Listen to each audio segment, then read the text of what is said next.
මම ලියනවා මෙහෙම වචනයක් නිල්. ඊට පස්සේ මම මේකට එකතු කිරීමේ ලකුණ දාලා උපුල් කියලා ලියනවා. මේ වගේ වට එකතු කිරීමේ ලකුණ දාලා වචන දෙකක් ලියනවට අපි කියන්නේ විසන්ධි පද කියලා. විභාගෙදී අපිට විසන්ධි කරන්නත් වෙනවා. ඒකෙදි මෙන්න මේ මුලින් තියෙන එක්කෙනා ඉන්නව නේද? ඔය නිල් කියලා තියෙන එක කියන්නේ එකතු කිරීමේ ලකුණට කලින් තියෙන එක්කෙනා. මෙයාට කියන්නේ පෙර පදය කියලා. ඊට සාපේක්ෂව මෙයාට මොකද්ද කියනවා ඇත්තේ?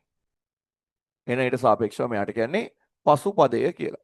අපිට වැදගත් වෙන්නේ මේ ධන ලකුණට ආසන්නෙම්ම තියෙන එක්කෙනා. හරිද? මේ ධන ලකුණට ආසන්නෙම්ම තියෙන අකුර. මෙයාට කියනවා පෙර පදයේ අග අකුර කියලා. ඊට පස්සේ ධන ලකුණට ආසන්නින්ම පිටිපස්සේ ඉන්න එක්කෙනා අපිට වැදගත් වෙනවා. එයාට අපි කියනවා මොකක් කියලාද දැන්? දැන් ඔයාලට තේරෙනවා. මොකද කියන්නේ? පසු පදයේ මුල අකුර කියලා කියනවා. මේ දෙන්නම එකතු වෙලා තනි අකුරක් හැදෙනවා. තනි වචනයක් හැදෙනවා නිලු පුල් කියලා. මේ විදිහට තනි වචනයක් හැදෙන ඒවට අපි කියන්නේ සංදි පදය කියලා. හරි? විභාගෙදී සංදි පදයක් දීලා විසන්ධි කරන්න කියනවා.